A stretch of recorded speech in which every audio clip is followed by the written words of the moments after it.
Morning teenager nde ku Syria kwakhala kupangika nkhani edi pakati apa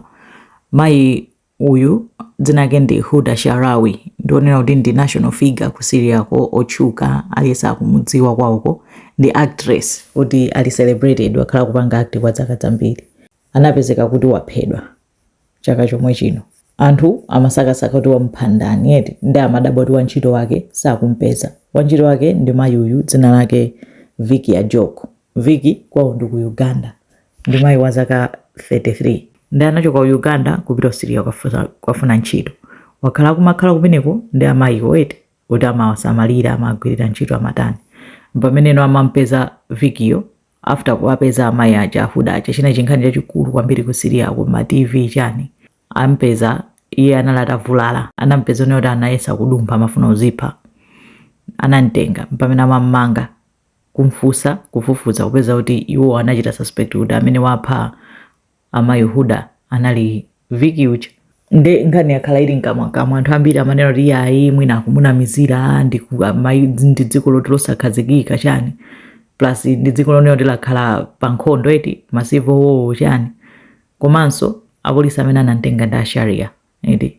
kuli Sharia law ndi zinayi zotalisa amati chachitika ndi chani ena amati ayibola timve kwa mwini wakeyo mwina panali nkhanza kapena chani nde panatuluka mavidiyo akuyankhula yekha anamtenga apolisi iye chani anthu ambirimbiri kubwerera naye ku nyumbako ndi ati anavomera kuti ndi iyeyodi video di ndithu akuvomera kuti iyeyadi iyeyodi ndi amene anatani anawapha amayiwo enda amafotokoza kuti amampanga nkhanza kwambiri samamulipira komanso samampasa chakudya ndi ati anali ndi chimtengo china chake chomwe amammenyera nthawi zonse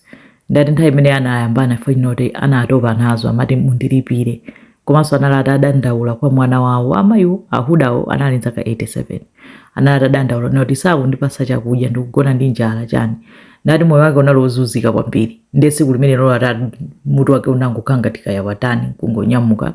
kuwapeza uchipinda ndikuwapanga ataki ati anamenya ndi chinthu anagogoda pamutu mpaka nakuwapha after pamenepo pamene iye amathamanga kuti akatani akangozipha basi nanga samadziwa kuti nkhani sizitha bwino eti nde zomveka kunena kuti ampanga kale sentence kunena kuti amupha pa 28 ampasa death sentence ndingoti kupha kwakenso kuopsa eti njira yomwe amusankhira kuti amphereyo nde anthu aku Uganda kuyesayesa kuti angapange bwanji kuti alowererepo koma palibe link ina iliyonse palibe bungwe lina lililonse ku Syria yone kuti angatani angalumikizane nalo chani akuyesera chilichonse koma palibe malinki koma nkhani yake kuchitika ndimeneyo yomvetsa chisoni sikomwambiri. I was